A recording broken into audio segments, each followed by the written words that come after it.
Man, it's times like these, it feels like the old Tolstoy's here. Like it's the good old days, the all-or-nothing days. They're back! Sensei reference, by the way. Tolstoy Kopgevsky here. Feeling better than I have in a while. 2012 has actually been a fucking fantastic year for me so far. I mean, not to say that everything's been perfect, but fuck, dude. It's almost like that commercial in the Super Bowl with, you know, the, who's the old Blade Blondie in the movies? You know, Squints. Blondie, you know, the good, the bad, and the ugly guy. Clint Eastwood. Clint Eastwood's talking about, you know, cars manufactured in America, in, you know, Detroit, and he's all like, it's the second half America, halftime. It almost kind of feels like that. And it's really strange because recently I've just been getting these memories of this last summer to pass, which only some people can possibly understand what the fuck I've been through. And that sounds, I mean, like, did I escape from refugee camp? No. Was I homeless? No. I did have a friend who lived without electricity for damn near a year in his house. Due to some sort of weird, you know, Arab BG&E's fault. It's the same stuff you see on the news, evening news, but with his family, was, you know, kicked out of their home even though they didn't do anything, you know, that kind of thing. So I shouldn't complain, but I'm just saying, it was pretty evident that Tolstoy was having a breakdown, and there's no way that I can really completely go back. After I've did the depression video and talked about the things I talked about and took the veil off and said that Tolstoy's not really this, doesn't have this much bravado in real life, you know, but for some reason, every so often, you'll just guzzle Red Bull at work, and you'll start thinking about katanas and suits and sawed-off shotguns and Ferraris, and it comes back. So, racing fuel! So anyway, let's get the show on the road. I've been postponing this video for far too long. So, I mean, let's just do what I want to do. Let me get this review going.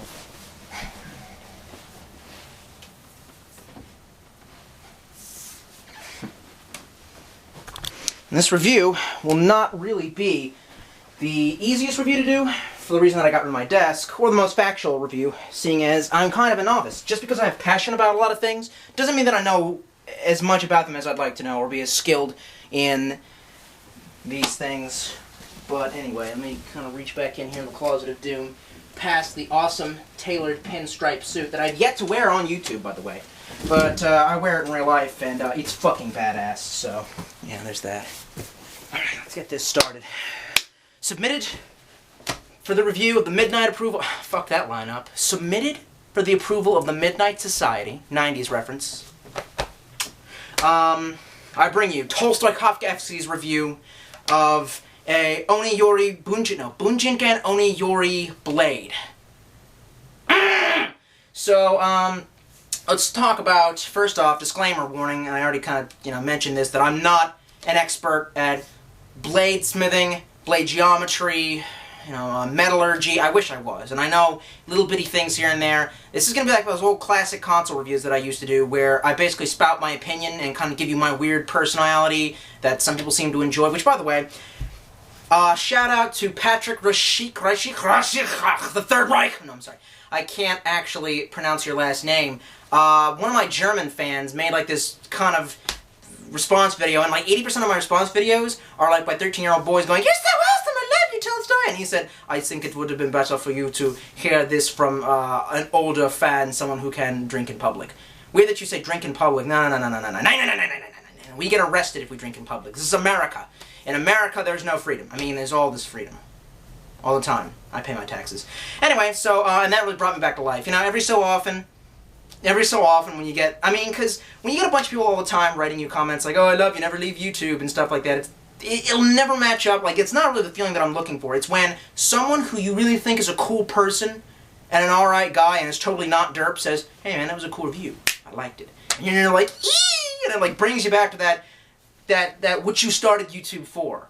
Anyway, so, like I was gonna say, I don't know how we got off track, I'm not all-knowing about this crap. I'm just passionate about it, and I know a little bit more than the average whatever, so, but disclaimer out of the way, you know, useful hints are very much appreciated, just don't type in all caps. Much like the hookah video, where some people actually told me, let the hookah warm up, or let the hookah coal warm the whole bowl before you start toking, break the shisha up. You know, these little helpful hints, very good guys, I really much appreciate it. It has helped me with my smoking experience. Thank you, you've helped me put carcinogens in my body. I love you.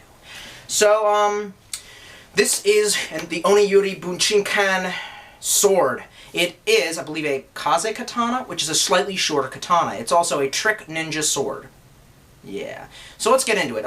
Behind me is the Ninjato. A lot of people will recognize that and call it a ninja sword, but the facts of history go like this, that technically, it's not really likely that any ninja existed. Again, I don't want to hear your crap about how, you know, your teacher at your ninpo school in, you know, New York told you they totally existed. Go look up Chosen Ninja. Seriously, get into that lore, because it's like this guy selling this bushwhacking bullshit to his students about, and I'm an ancient ninja technique teacher. No, you're not, dude. You're some guy who's like a Korean, half Japanese, and you tell a bunch of lies. Anyway. But a more popular, better, more logical explanation of the myth of the ninja sword is that someone would have taken a shorter wakizashi, a sidearm, and then replaced it with a katana handle. Now, this looks to be about a full-length katana, but it was created for Bujinkan. It was specially created by, I think, Chenis for the Bujinkan, which is like ninja school. They have like, I think there's a few of them here and there, and they're like more like capitals, like 8 across the world. I could be wrong about that. Look up Bujinkan. You'll see the spelling in the video title. It could be over here now. Who knows? YouTube keeps changing, so whoever knows what the fuck the video title is. So really, the blade only extends to about within here. Here. It's slightly shorter. The logic behind this being that your enemy or your opponent, while seeing you draw your sword, has no idea that you're going to draw it that fast. In fact, one of my people that I'm subscribed to on YouTube currently, Justo Ozomo, I think. He's like this guy living in Arizona or wherever he is, and he actually legitimately practices Bujinkan, you know, and stuff like that, and throwing, you know, shuriken and shit. And he has one of these that he altered to be only like that long. It was pretty impressive. Not sure how I feel about that, but anyway, when this first came to me in the mail, it was like stuck in the sheath. The retention is very good. I find that there's actually a trick for me to being able to... Uh-oh. Nope, somebody's home. Benny's freaking the fuck out.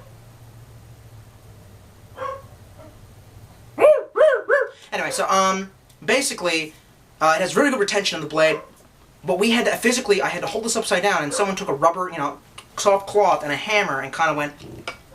and slowly kind of knocked it out. It had some weird glaze all over it, which we'll get into why that is later. So basically, to open this, I find, and to close it, you have to sort of twist your wrist a little bit like you're inching a motorcycle backwards. I have to sort of adjust my hand like that. So, again, I don't have a table. I'm probably going to shoot the rest of this on the bed. Oh, I guess we should get into very quickly before I go on, the box that it came in. Is nice, and I can't believe I kept it this long. I was like, oh, I'm going to do this review in like a week. No. That sword came in one of the darkest, most heinous points in my life, hence why I called it Heartbreaker, and like, yeah, I know that sounds over the top and emo, and it is, and then some people were like, after the Led Zeppelin song, I was like, right, I don't totally love Pat Benatar. Hell is for children! Why is Hell for Children? Someone fucking explain that song to me. God damn it, 80s, stop being so gay. Anyway, they didn't have to send it in this kind of a box, but honestly, it's not that nice. Let's go over the price point, by the way. This sword was a little over $200. I believe it was $230. So, an investment for me, however, that's really low compared to most functional katanas. Most functional katanas, it might be a little bit cheaper because it's smaller, actually. Because it's kind of a dwarven thing. Dwarven Kaze Katana, a slightly smaller katana. Less steel in it. So yeah, a lot of, you know, most katanas that are of this grade, I find, are upwards of like $500 or more. And there's a lot of good ones really within the $300 range, but they have drawbacks. Everything, no such thing as a perfect situation, as my old man would say. So, yeah, let me get you, we can get you a close-up. Well, let's just do this like a 13-year-old boy would do this on his bed. Sexual and vaguely pedophilic? Okay, sure. Alright, so this will have to do for now. There's no real way for me to kind of get down here on my bed. I just laid down this little, like, kind of throw comforter on top of my bed so that I don't know, cut into my mattress or some shit. Wish I had some better lighting. Actually, this is kind of weird. This is so unprofessional what I'm doing here. Just kind of moving the tripod around. You get to see where I sleep and fuck all my hot Asian bitches. I'm just kidding. I don't do anything like that. Anyway, so looking at the katana, wow, it's like puncturing through this. Actually, I just got a little bit of fuzz on the tip. Okay. This was a bad idea. The blade, see, the thing, I don't even, like, understand really the, I don't really know the dimensions, because I'm not fucking paying attention to that. Just want to give you kind of an overall idea what the sword looks like. The first thing I think that you'll notice, at least on my edition, is that, one, there's no bohai, or bohai, however you want to pronounce that. Bohai is the Japanese term for the blood groove that would usually go in here. It's easier to clean because there is no blood groove. It is heavier and more lunky and unwielding because there is no blood groove. But it is way more stronger. Let's get into something real quick that I want to talk about, which is the steel. 9260 Chennis spring steel. Or maybe I'm 9620? Fuck, I don't remember. Just look it up on Cult of Athena or one of the actual legitimate reviews of this sword. It is like one of the most hardcore metals that I could find. I mean, they were really singing the praise about this on SwordBuyersGuide.com. And that guy who runs SwordBuyersGuide.com is like one of my fucking heroes. So, and look at his destructive tests with this. It's because of the way that the steel is made. It wants to flex naturally if it hits anything that is far too harder than it. He even takes this and whacks it against a steel construction sign, or like a stop sign, basically, that kind of material, that aluminum or steel, whatever it is. It puts a nick in the sign, but no damage to the blade. Amazing. Absolutely amazing, great steel. I'm super pleased with it. It has never got, I mean, there's only one little bit of damage, and it's from user error. It's from my stupidity, and you can barely see it. The tip just bent a little bit when I did something dumb with a thrusting attack. Katanas really are not made for thrusting attacks. My bad. Anyway, the one downside to this steel, it wants to rust its ass off. I mean, if you put, like, pink, one drop of water on there, which I'm cutting open water bottles, so I mean, like, it just... My solution is that I got a very, very high-grade sandpaper. I mean, morbidly high-grade. And I just... As a result, you may not be able to see it because of the weird lighting. Let me see if I can get you... Dang. Well, basically, there are parts on the grind where you can see little nicks and scratches from me, really just like an idiot. I didn't even do it. I'm treating this thing bad. This thing has battle scars. And some people could say, well, why are you treating your sword that, that poorly? I like to use my sword. What I just did, I mean, like, what I just did with this, cutting open a bunch of Target bottles in the backyard and practicing, oh, not the tripod, awesome, and practicing really gives me a buzz. It brings Tolstoy out in a way that, like, almost nothing else can, besides wine and sexy bitches. Not that I would know. Oh! So you got some Minukis here. I love the brass Suba. This Suba is so fucking cool. It is like fake antique brass, which means that like they took brass and they made it look antique. They antiqued it. It is so decent. The only thing that I don't like about this, and I know someone's going to say it, is the design. Whereas I love these like little flower patterns here. These, see that? The flower patterns, lily, lily, lily. I don't understand why they decided what that is. Alright, I'm just going to say it. It looks like a chode. Alright, okay? Everyone get it out. Come on, laugh. Laugh, you 3-year-olds. Laugh. I don't really... I mean, it doesn't bother me that much, but it does bother me a little bit. Anyway, real decent construction on this. Let's cover something else, and this is actually one of the biggest downfalls, I think, of this sword. It has made me consider getting a tactical katana, which I'll explain what that is in a minute.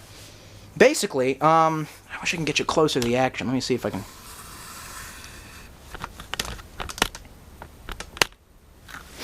So... Basically, you have... First of all, this is real ray skin, by the way. You only get one choice of ray skin, which is, white. I prefer black. Just like my Cadillac. I don't know the Cadillac, I wish it did. More like my suit jackets. This is authentic ray skin. That is a very good plus. That's just the way that it's made. It's higher quality. It's like leather seats in your sports car.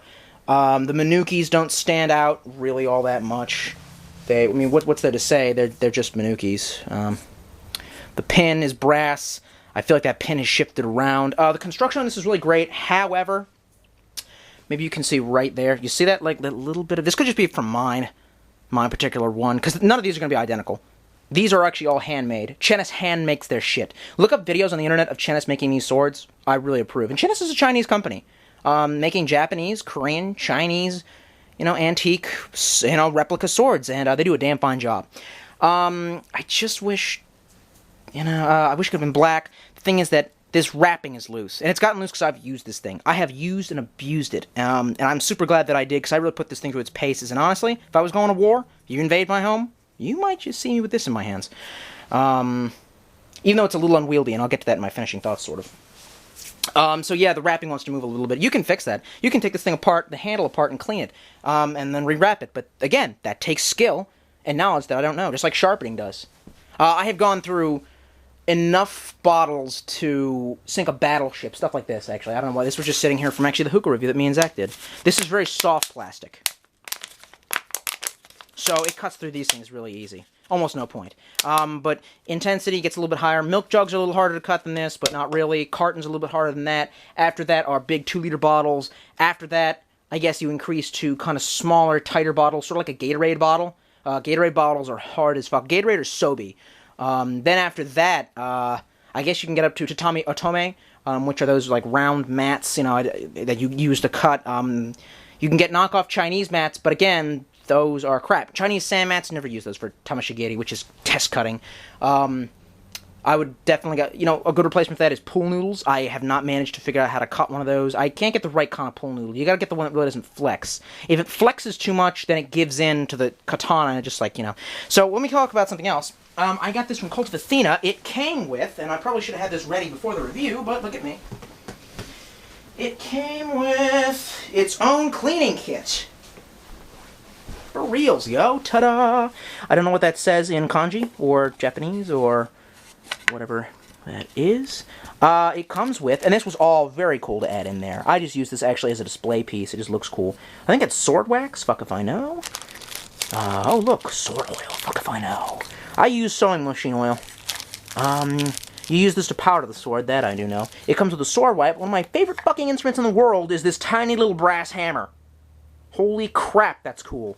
That's used for tapping out the pegs in the handle, and then removing the, you know, the whole thing to clean it. Anyway, that's the one thing that is at the handle. The grips, you know, are kind of becoming loose from so much use. They weren't bad handle grips. The way that they could become better, though, is if they, rather than having the cotton wrap that they do have... Oh, yeah, oh, okay.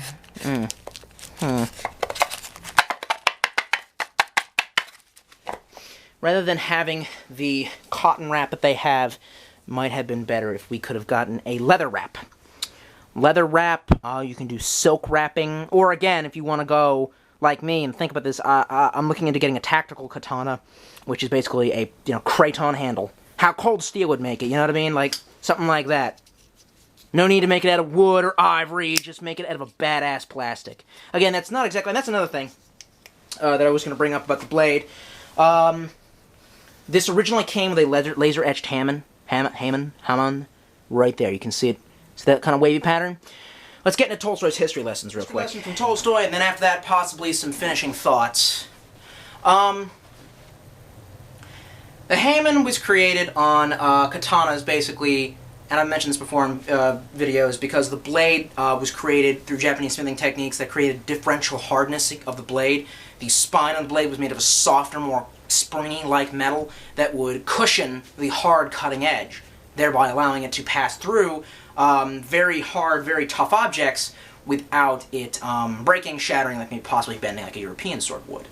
The thing is that a lot of cheap Chinese swords will, you know, stainless steel, which is not differentially hardened, it'll snap, it's stainless steel, you know, we've been over this before, will laser etch in that Hammond and it'll look disgustingly, you know, too machined, you know what I mean? Specifically if it has like a diamond pattern in it. Like a sewing machine, just like, you know, up and down.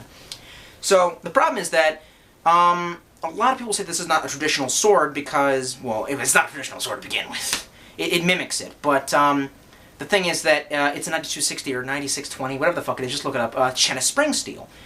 Modern smithing techniques have far surpassed ancient ones. This is a whole other battle we get into in the nerd community where they're like, you know, well, if you really knew the secret techniques of Ototamakato Tutu, then you would be able to make a sword. Man, fucking Jersey steel. You know what I mean?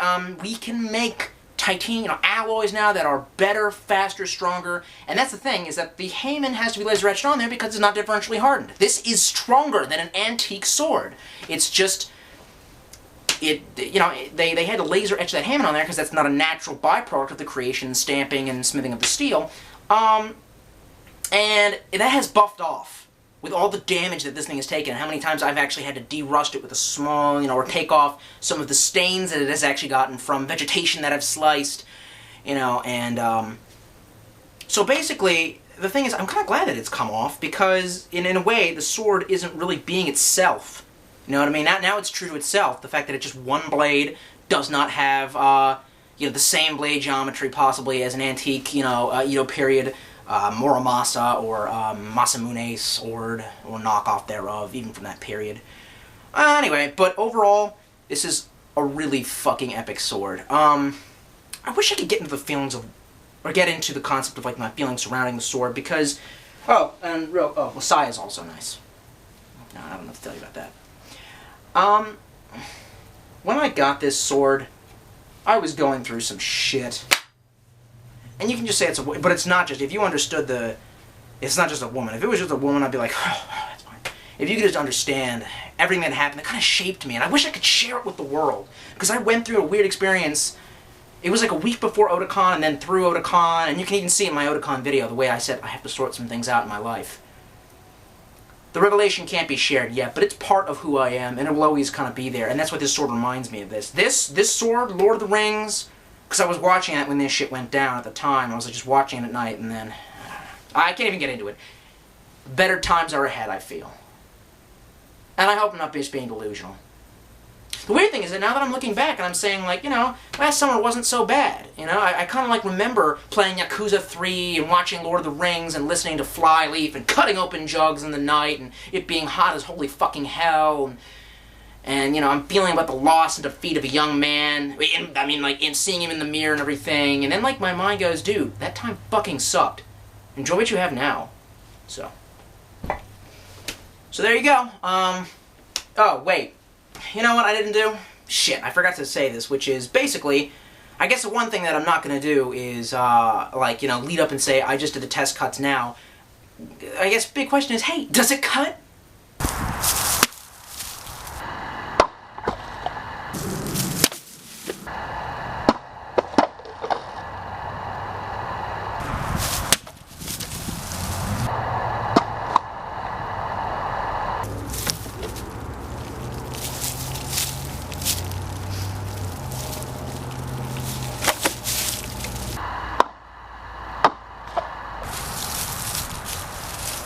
Fuck yes, it cuts. My skills as a swordsman are really terrible. As you can tell, I had to cut the camera a bunch. Sometimes I'll even do what's called going full-on retard with a whipple bat, which looks like this.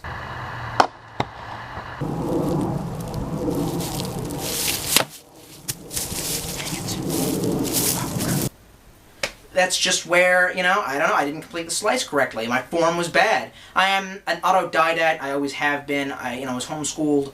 I don't want to go to some school. I don't have the time. I have a job. I want to learn these things and techniques on my own time. And I know that I can never really perfect them, but hey, look at the Sword Buyer's Guide guide. Sword Buyer's Guide guy, that Australian, he looks like he's got some pretty good sword form, and I doubt that he really had any professional training. Is he as good as a, Budo master from Japan who was physically trained and did kendo and, whatever from the time he was 10? Probably not, no. But it's good enough for him. And, yeah, that.